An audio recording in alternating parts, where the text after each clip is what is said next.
I was down the bookies the other day, and much to my astonishment, Zara walked in, armed with one of them chihuahuas and a gigantic brown sack full of 50 pence pieces.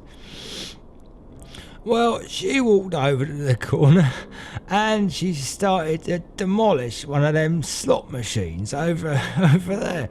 Well, I didn't know she was into betting, but I suppose she never was one to try and keep her personality all in one place. Do you know what I mean?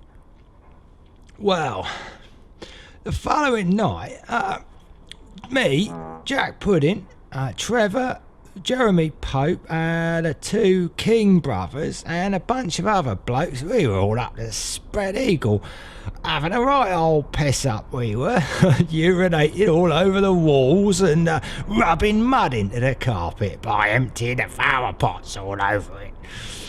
Well, we were all waiting for Zara, because she can lift a leaden spirit like Dionysius, she can. Take, for instance, old Jack Pudding. He's always a sad one, full of the melancholiac's conceit. Well, she'd say, you aren't nearly sad enough to partake in my company. She kills me, that Zara.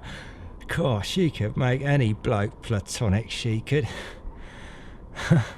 Well, one of these blokes called Dave, with a ginger nut and a donkey jacket, all he would do, right, he would just sit there agreeing with everyone all bleeding night.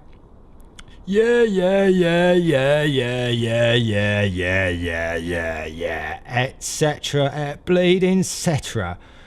Well, Zara got up on her chair, stuck her perfectly manicured finger right up in the air as if to burst it like a balloon, and she said, he's the best of you.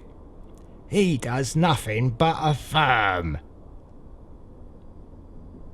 Well, I got up on my chair and I said, I agree with Zara.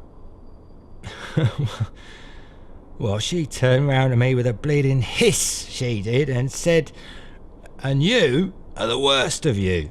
You do nothing but agree. Well, I felt a bit like an arse after that. Like a disgusting, cold, damp arse that won't stop itching. Well, the funny thing is, I never seen Zara drunk. God, she can drink and drink and drink and drink and drink and drink and drink and drink and drink all night long. And while the rest of us can barely keep hold of our digestive juices, she's perfectly capable of reasoning. And by way of celebration, Jeremy Pope sang a little song. Who's a sober drunk when we's all but sunk? Oh, Zara, won't you speak to all the blokes what's fake?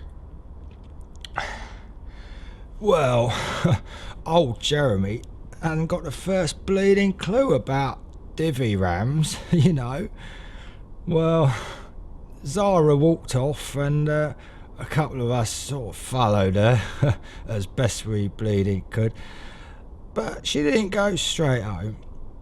She went off to the park for a bit of a think, and then she just rode around and around on the Northern Line until the evening, and then she went home for a sleep.